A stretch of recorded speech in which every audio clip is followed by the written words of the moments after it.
Have you ever stood at the shore of a silent ocean, your soul yearning for a ship that never seems to arrive? You've done everything you were told to do. You prayed with a sincerity that surprised even you. You worked until your hands ached and your mind grew weary. You practiced patience until you felt you had none left to give. You tried to trust in a process you could not see, to have faith in a timeline you could not understand. And yet, the door remained shut. The phone did not ring. The opportunity you dreamed of passed you by as if you were invisible. In the quiet moments, in the stillness of the night, a question begins to form, not from a place of anger, but from a deep, aching confusion. Why is my kismet, my destined portion, my divine allotment avoiding me? This question, this sacred ache, is the beginning of a journey. It is the first stirring of the soul, awakening to a reality beyond the immediate and the tangible. And it is to this very ache that the timeless wisdom of the great Sufi master, Muhyiddin ibn Arabi, speaks with breathtaking clarity and compassion. He does not offer empty promises or quick fixes. Instead, he offers a radical reframing of our very existence. He invites us to see the closed door not as a rejection, but as a sacred invitation. He points to a truth that can transform our waiting from a prison of anxiety into a workshop of the soul. What God withholds from you is never to make you smaller or to punish you. Sometimes, not yet is the most merciful answer you could ever receive. Let that settle in your heart for a moment. The delay is not a denial. It is a divine protection. Imagine a mighty oak tree standing firm after 100 seasons. Its branches are heavy with acorns, each one a potential forest. The branch bends gracefully under the weight, but it does not break. Why? Because the trunk is thick and resilient, the bark is tough, and the root system runs deep into the earth, drawing strength and stability from sources unseen. Now picture that same heavy cluster of acorns placed upon a young, slender sapling, its trunk still green and fragile. What would happen? It would splinter. It would collapse under a weight it was not designed to carry. The very gift that would ensure the legacy of the oak would mean the destruction of the sapling. This, Ibn Arabi teaches, is the precise dynamic at play between your soul and your destiny. The blessing you are praying for, the relationship you are seeking, the success you are working towards, it carries a certain weight, a specific spiritual gravity. When it arrives before the soil of your heart is ready to hold it, it doesn't elevate you, it can overwhelm you. It doesn't build you, it can break you. Your portion, your risk, is already written in the divine decree. It is yours. But it is bound not just to a time in your external world, but to a state of your internal being. It waits for its appointed hour, yes, but it also waits for you to become the person capable of carrying it without being crushed by it. Ibn Arabi unveils a profound secret in his teachings. Every kismet seeks a certain capacity in you, a readiness. Let's make this practical. Let's bring it down from the realm of abstract philosophy and into the reality of our daily lives. The impatient heart seeking love. An individual, lonely and craving connection, prays fervently for a soulmate. But their impatience makes them needy. Their desperation makes them clingy. If a profound, divine partnership were to manifest in that state of lack, what would happen? The love would not be a sanctuary of peace. It would become a furnace of dependency and fear. The impatient person would try to possess and control the beloved, suffocating the very connection they prayed for. The relationship would become a trial, not a blessing. The delay, then, is a mercy, giving the heart time to learn self-sufficiency, to find contentment in solitude, so that when love arrives, it can be a free gift, not a desperate need. The ambitious mind seeking power. A person yearns for a position of influence and leadership. They pray for the promotion, the title, the authority, but their character is still rough. Their ego is fragile, and they lack the humility that true leadership demands. If power were granted prematurely, it would not be a tool for service. It would be a poison for the ego. It would inflate their pride, isolate them from others, and ultimately lead to their downfall. The delay is the classroom where God teaches them empathy, patience, and the sobering responsibility that comes with authority. Anything that arrives too soon, before the inner qualities have been cultivated to match the outer form, is not your answered prayer. It is your ego knocking early. And God, in His infinite wisdom, does not respond to the ego's frantic demands. He responds to the heart that has been prepared, the soul that has been made ready. This is why your prayer is not merely the words you recite with your tongue. Your true prayer is the state you live. It is who you are becoming while you are waiting. You sit there thinking you are waiting for the blessing. But from a divine perspective, the blessing is often waiting for you. It is waiting for your courage to match the challenge it brings. It is waiting for your gratitude to match the abundance it contains. It is waiting for your peace to match the stillness it requires. So, the most critical question you can ask yourself in your season of waiting is not, "Why hasn't it come?" but rather, "I want my kismet, but does my kismet want me?" Am I, in this present moment, the person who can gracefully and gratefully carry the weight of this blessing without being broken by it? This leads us to one of Ibn Arabi's most beautiful and empowering concepts. Many people misunderstand destiny or qadr. They see it as a fixed, unchangeable script written in stone, a pre-recorded movie that we are merely acting out. This leads to a sense of powerlessness and fatalism. Ibn Arabi offers a radically different, more dynamic vision. He teaches that divine decree is like a reflection in a mirror. What you see in your life, the opportunities, the closed doors, the relationships, the tests, is a perfect reflection of the current state of your inner being, of the names of God that are active and dominant within your soul. The names of God, Asma'ul Husna, are not just titles. They are the fundamental attributes of reality itself. The merciful, Ar-Rahman; the provider, Ar-Razak; the wise, Al-Hakim; the just, Al-Adl. Your soul is a unique constellation of these divine attributes. Your life experience is their manifestation. Ibn Arabi says, everything descends according to the names reflected within you. Let's explore what this means. If the quality of Ar-Rahman, the universally merciful, is growing within you, if you are becoming more compassionate, more forgiving, more gentle with yourself and others, then mercy will find you in unexpected ways.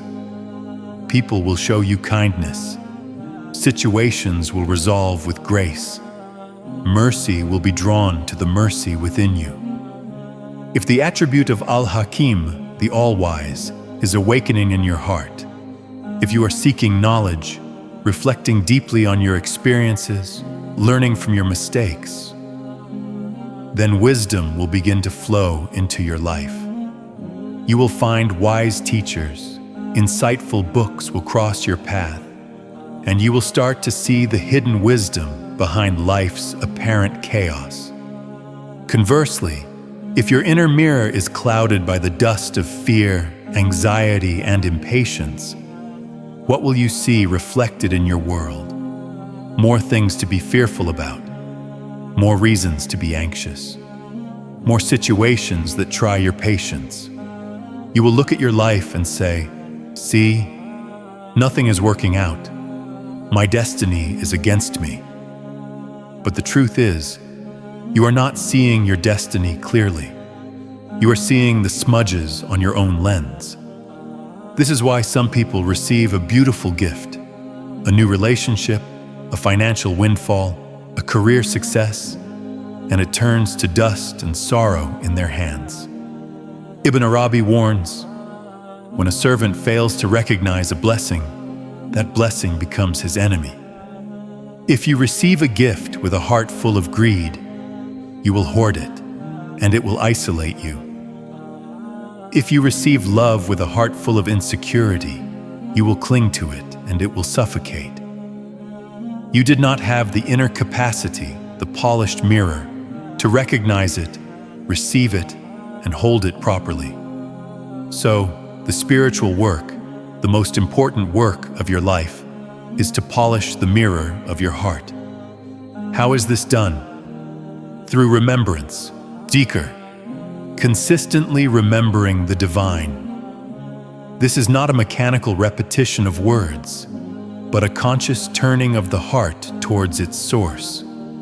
It cleanses the heart of forgetfulness and distraction through self-reflection, muhasabah, taking account of your own state each day. What attributes dominated my actions today? Was it pride or humility? Was it fear or trust? Was it stinginess or generosity? Through purification of intention, ikhlas, constantly asking, why am I doing this? For the applause of others, to feed my ego, or sincerely for the pleasure of God? When the intention is purified, the provision that comes is pure and nourishing for the soul.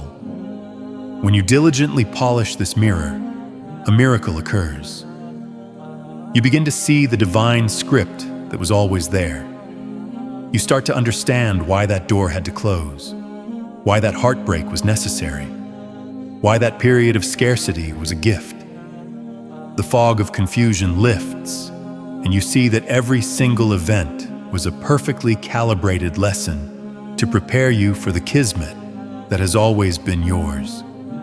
Understanding the mercy of delay and working to polish our inner mirror is a monumental part of the journey. But Ibn Arabi guides us to a station even higher, a peak of spiritual realization where the struggle truly ends. The station of tafweed, complete and total surrender. Most of us are familiar with tawakkul, which is a beautiful and essential form of trust. Tawakkul is saying, I will do my part, I will take the necessary means, and then I will trust God with the outcome. It is the farmer tilling the soil, planting the seeds, and then trusting God for the rain and the harvest. But Ibn Arabi reveals that tafweed is a stage beyond this. Tafweed is the surrender not only of the outcome, but of the very sense of doership. It is the recognition that even my best effort was never truly mine to claim. The one who practices tawakkul still holds, in a subtle corner of their heart, a sense of, I did my part. There is still a tiny share of ownership, a silent expectation of a return on their investment of effort. The one who has realized tafweed gives even that away. They see that the hand that tilled the soil, the mind that conceived the plan, the breath that gave them life to make the effort, all of it was a gift from the divine. They were merely a channel. They surrender the actor along with the action. Ibn Arabi says, the one who relies on God still keeps a small share of ownership in their hearts, but those who surrender give even that away. What does this look like in practice? The prayer of surrender The prayer of one in Tafweed undergoes a fundamental transformation. It is no longer, God, give me this specific job, this specific person, this specific outcome. That prayer still comes from a place of knowing what is best for oneself. The prayer of surrender becomes, God, my Lord, my knower, my merciful, you see the unseen. You know what is in my heart and what is best for my soul, both in this world and the next. I ask not for what my limited self desires, but for what you desire for me. Make my heart content with your decree. Make my soul pleased with your choice. Guide my steps to what will bring me closest to you. This prayer does not come from passivity. It comes from the highest form of intelligence. It is the recognition that an all-knowing, all-wise, and all-merciful God is in charge, not our own fleeting desires and fearful projections. The peace of surrender. When you truly internalize this, a peace descends that the world cannot give and cannot take away. Bad news may come, a loss may occur, a plan may fall apart, but the heart remains steady. Why?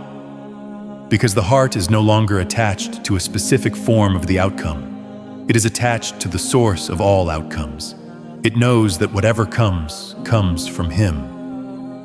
And since He is the ultimate good, then whatever comes in its essence must contain a seed of good, even if it is wrapped in the appearance of loss. Ibn Arabi paints a beautiful image.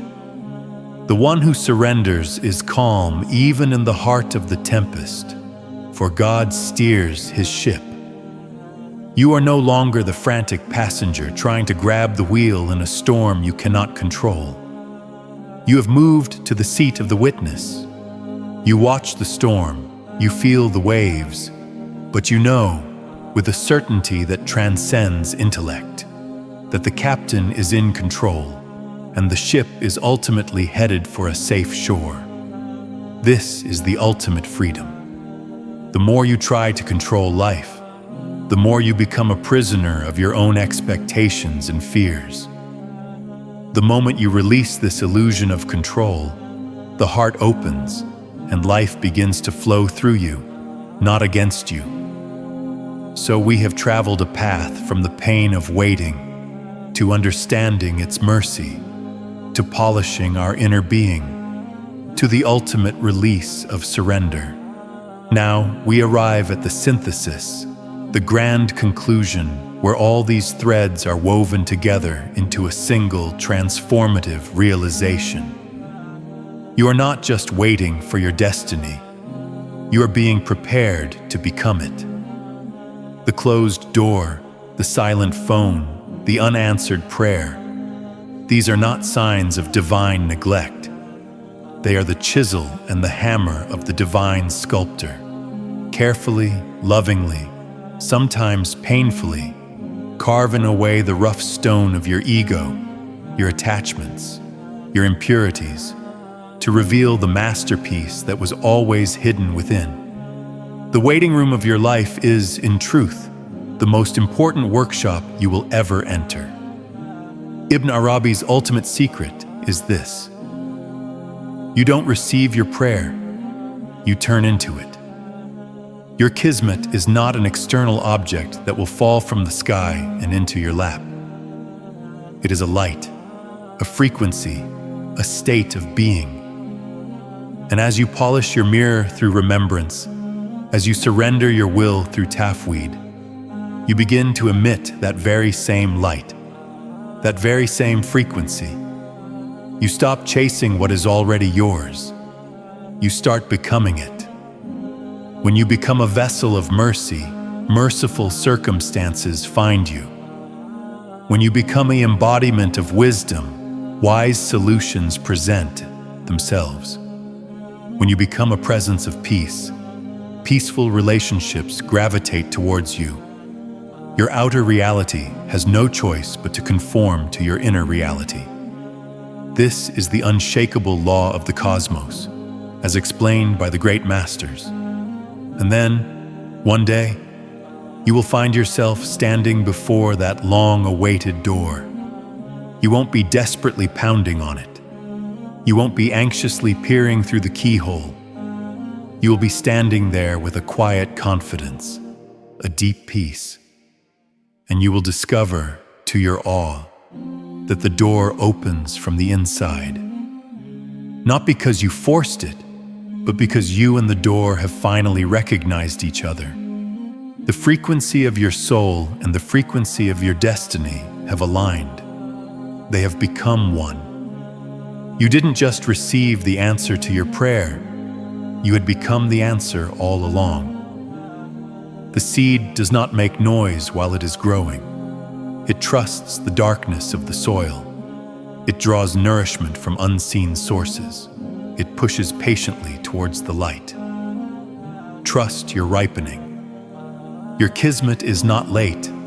It is maturing just as you are. You are not being forgotten. You are being formed. Every silence is shaping your soul to hold what words could never teach. Breathe. Trust. Surrender. Become.